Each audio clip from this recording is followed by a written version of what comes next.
नमस्कार, खबरों का पंचनामा देख रहे हैं आप। मैं हूं आपके साथ पूजा। हम लेकर आए हैं देश और दुनिया की 5 बड़ी खबरें, जिसपे चर्चा के लिए मेरे साथ स्टूडियो में मौजूद हैं कैपिटल टीवी के editor in chief doctor Manish Kumar. Doctor साहब, बहुत बहुत स्वागत है आपका। धन्यवाद। सबसे पहले नजर हेडलाइंस पर। पश्चिम बंगाल के फाइनल राउंड में 142 सीटों के लिए थमा चुनावी शोर। आखिरी दिन दिग्गजों ने झोंकी ताकत। फुल कॉन्फिडेंट दिखे पीएम मोदी। बैरकपुर में विशाल रैली को संबोधित कर बोले, आज प्रचार का आखिरी दिन, अब सीधा शपथ ग्रहण में आऊंगा। ममता बनर्जी ने भी किया जीत का दावा। बोली, मां माटी मानुस की लहर, अब सिर्फ वक्त का इंतजार। तो उधर ममता की जाति सूचक टिप्पणी पर मचा भारी बवाल। एनसीएससी का नोटिस, 3 दिनों में रिपोर्ट तलब। अरविंद केजरीवाल को अब तक का सबसे बड़ा झटका। राघव चड्ढा समेत 7 बागी सांसदों की बीजेपी में एंट्री को मिली राज्यसभा सभापति से मंजूरी। नोटिफिकेशन जारी, छटपटाई आम आदमी पार्टी। पवन खेड़ा ने गुवाहाटी हाईकोर्ट के फैसले को सुप्रीम कोर्ट में दी चुनौती। अग्रिम जमानत की लगाई गुहार, जल्द से जल्द सुनवाई की भी मांग। अमेरिका ईरान युद्ध के बीच ईरानी विदेश मंत्री अराघाची पहुंचे रूस। पुतिन से करेंगे मुलाकात पर पूरी दुनिया की नजर। खबरों की शुरुआत में सबसे पहले बात बंगाल चुनाव की। पश्चिम बंगाल विधानसभा चुनाव के दूसरे चरण के लिए प्रचार का आज आखिरी दिन रहा। पहले चरण में बम्पर वोटिंग हो चुकी है। अब दूसरे चरण का मतदान 29 अप्रैल को होना है, जिसके लिए आज प्रचार का शोर थम गया। प्रचार के आखिरी दिन तमाम दिग्गजों ने खूब ताकत झोंकी और पीएम मोदी जबरदस्त कॉन्फिडेंट भी नजर आए। आज बैरकपुर में विशाल रैली को संबोधित कर पीएम मोदी ने कहा कि इस चुनाव में ये मेरी आखिरी सभा है। मैं जहां गया वहां बंगाल के लोगों का जो मिजाज देखा हूं, उसके बाद इसी उम्मीद में यहां से जा रहा हूं कि 4 मई के बाद नई बीजेपी सरकार के शपथ ग्रहण में मुझे आना ही है। आखिरी रैली में पीएम का जोश देखने ही लायक था। रैली में जबरदस्त भीड़ भी उमड़ी थी। रैली के जरिए पीएम ने ममता सरकार पर जमकर प्रहार भी किया। पीएम ने कहा, टीएमसी का फॉर्मूला है झूठ बोलो और गालियां दो। टीएमसी के पास बंगाल के भविष्य का रोड मैप नहीं है। यहां सिर्फ टीएमसी के सिंडिकेट की फैक्ट्रियों का विस्तार हो रहा है। टीएमसी के महाजंगल राज को हराना ही होगा। सर, आज दूसरे चरण के चुनाव के लिए प्रचार का शोर थम गया। सेकंड फेज की वोटिंग से पहले आपको माहौल आज क्या कुछ नजर आया? देखिए, प्रधानमंत्री मोदी इस तरह की बातें नहीं करते हैं जी। और प्रधानमंत्री मोदी अगर ये कह रहे हैं कि 4 तारीख के बाद वो बंगाल आएंगे और शपथ ग्रहण में आएंगे जब भारतीय जनता पार्टी की सरकार बनेगी, तो आप ये समझिए कि क्या मिजाज है भारतीय जनता पार्टी के कैंप में। यही अमित शाह कह रहे हैं, यही योगी आदित्यनाथ। आप देखिए जिस तरीके से आज भारतीय जनता पार्टी ने पूरी ताकत लगा दी। तमाम देश भर के मुख्यमंत्री से लेकर बड़े बड़े नेता 142 सीटों के ऊपर प्रचार प्रसार में लगे हुए हैं। तो ये तो अद्भुत नजारा है। लेकिन बड़ी बात क्या है, ये वो इलाका है जहां भारतीय जनता पार्टी को मजबूत अब तक नहीं माना जा रहा था। लेकिन जिस तरीके से भीड़ देखने को मिल रही है, जिस तरीके से वायलेंस की भी खबरें आ रही है, और मैं आपको बता दूं, ये बोलने में तो खराब लगता है, लेकिन जमीनी हकीकत ये है कि भारतीय जनता पार्टी के लोग जमीन पे टीएमसी के गुंडे और उनके बमबाजों से लड़ रही है। ये अपने आप में जो फिजा बदली है, जहां लोग टीएमसी के खिलाफ कुछ बोलने से डरते थे, वहां लोग सड़कों पे आकर बीजेपी की रैलियों में शामिल भी हो रहे हैं और टीएमसी से 2-2 हाथ भी कर रहे हैं। तो इसका मतलब ये है कि जिस तरीके से फर्स्ट फेज में हमने एक बदलाव देखा है, वही वो ट्रेंड जो है सेकंड फेज में भी नजर आएगा।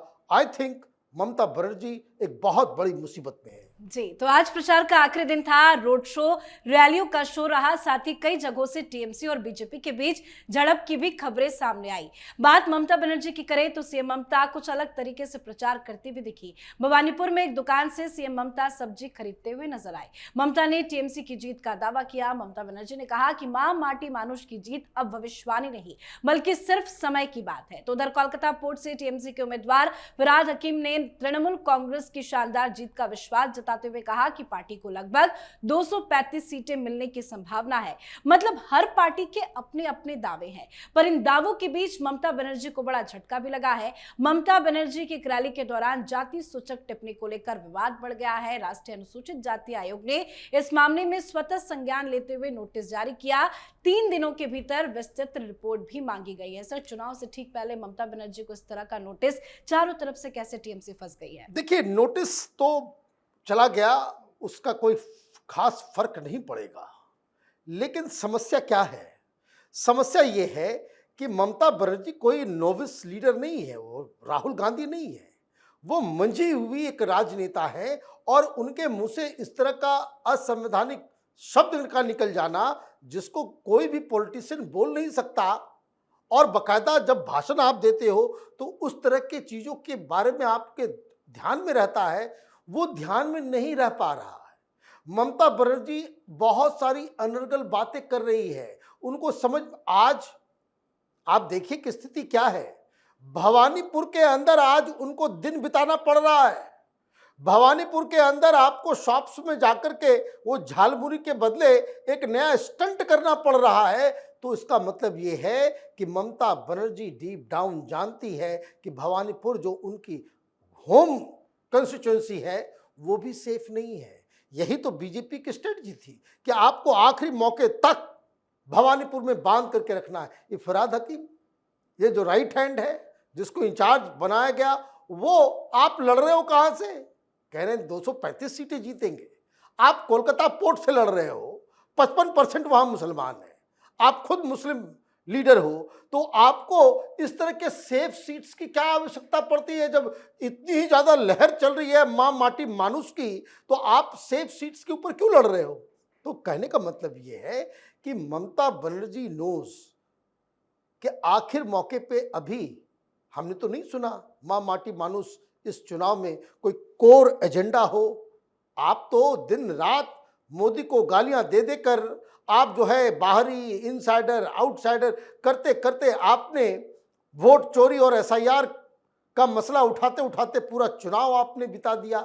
आप लोगों के सामने कुछ ऑफर नहीं कर पाई और इसलिए मुझे लगता है कि कई सारी मुसीबत और ऊपर से आपकी जुबान फिसल रही है, नोटिस मिल रहा है, समस्या टीएमसी की बढ़ती जा रही है। जी, अब बात अरविंद केजरीवाल को लगे बड़े झटके की। आम आदमी पार्टी और अरविंद केजरीवाल को बड़ा झटका मिला है। राज्यसभा में राघव चड्ढा, संदीप पाठक समेत आम आदमी पार्टी के 7 सांसदों को बीजेपी में शामिल होने के प्रस्ताव को राज्यसभा चेयरमैन ने मंजूरी दे दी है। राज्यसभा ने नोटिफिकेशन जारी किया है जिसमें बीजेपी सांसदों की लिस्ट में इन 7 नेताओं का नाम भी शामिल है। राज्यसभा में आम आदमी पार्टी के 7 सांसदों के बीजेपी में शामिल होने के बाद राज्यसभा में बीजेपी के सांसदों की संख्या 113 हो गई है।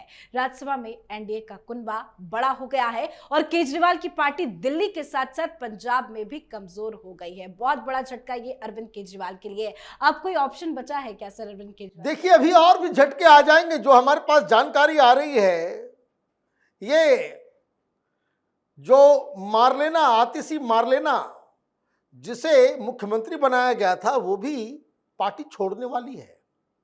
खबर ये आ रही है कि करीब 40 के आसपास पंजाब के विधायक, क्योंकि ये सारे लोग पंजाब से ही आते हैं, सारे लोग पंजाब से आते हैं, वो विधायक वो विद्रोह करने के कगार पे आ गए हैं। कभी भी ये खबर आ सकती है कि पंजाब के अंदर आम आदमी पार्टी टूट गई, वो एक अलग बात। कई सारी खबरें ये भी आ रही है कि मित्तल साहब से मनीष सिसोदिया और बाकी लोगों ने पैसे ले रखे हैं, एजुकेशनल लोन अपने बच्चों को पढ़ाने के लिए। आप अपने सांसदों से लोन ले करके आप ये सब काम कर रहे हो। तो कई सारी खबरें विचित्र विचित्र की आ रही है। और सबसे बड़ी चीज कि अब जो केजरीवाल की तरफ से कहा जा रहा था कि ये इलीगल है, ऑपरेशन लोटस हो गया, तो ये हो गया, कपिल सिब्बल आ गए, अब ये सारे डिस्कशन जो है वो खत्म। कारण ये है कि उपराष्ट्रपति ने इनके मर्जर को वैलिड मानते हुए नोटिफिकेशन जारी कर दिया। अब जो है सांप जो है वो बिल के अंदर घुस गया।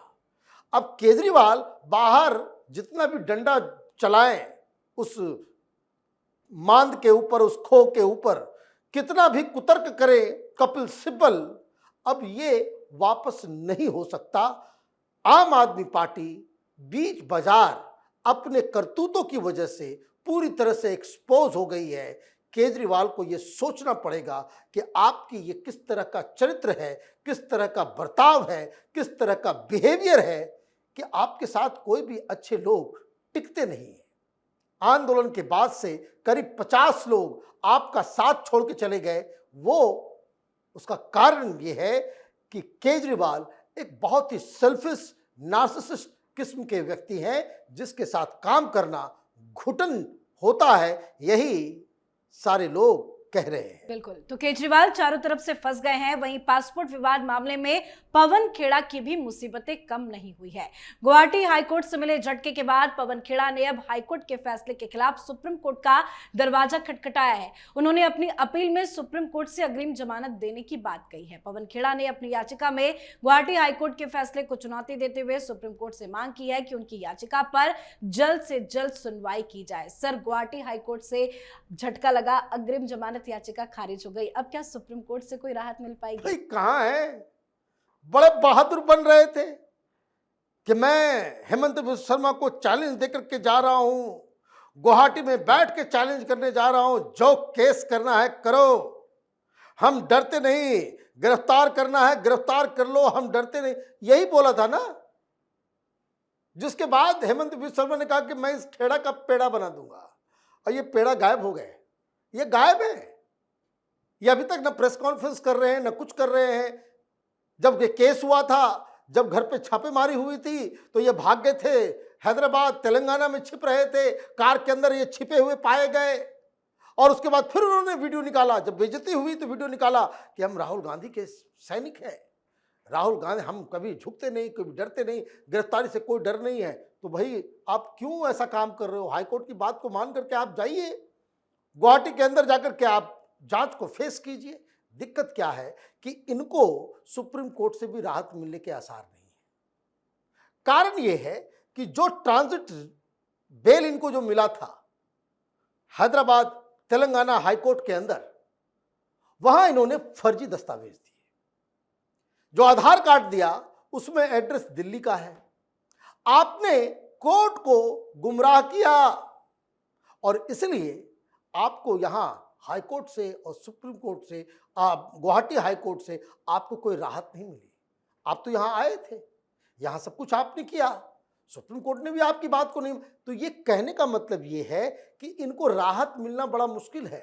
अब पता नहीं असम पुलिस क्यों इतना विलंब कर रही है, या देश में है या भाग गए हैं। लेकिन एक बात मैं बता दूं, ये जितना लुका छुपी का ये खेल खेल रहे हैं, आगे बेल मिलने में उतना ही दिक्कत होगी। केजरीवाल यही काम कर रहा था ना, भाग भाग भाग भाग।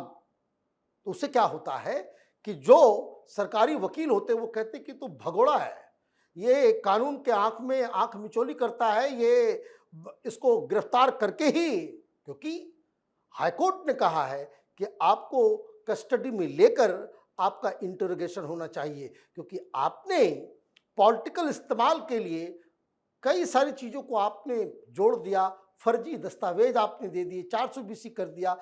तो ये मुझे लग रहा है कि पवन खेड़ा भाई साहब तो वो नप गए। पिछली बार तो वो बच गए थे, इस बार ये बच नहीं पाएंगे। अब बात आज की आखिरी खबर की। अमेरिका ईरान में जारी तनातनी के बीच ईरान के विदेश मंत्री अब्बास अरागची रूस पहुंचे हैं। रूस में उनकी मुलाकात राष्ट्रपति पुतिन से होगी। अरागची पाकिस्तान से सीधा मॉस्को पहुंचे हैं। पाकिस्तान में अरागची ने पाकिस्तानी पीएम शहबाज शरीफ और आसिम मुनीर से मुलाकात की थी और युद्ध विराम से जुड़ी शर्तों पर चर्चा भी हुई थी। हालांकि इस दौरान अमेरिकी प्रतिनिधिमंडल से किसी भी तरह की बातचीत से ईरान ने इनकार कर दिया था। ऐसे में मॉस्को में अरागची और पुतिन की मुलाकात को बेहद ही अहम माना जा रहा है। सर, इस्लामाबाद में तो कुछ नहीं हो पाया, क्या मॉस्को में मीटिंग के जरिए कोई सॉल्यूशन निकल पाएगा? सॉल्यूशन निकलेगा।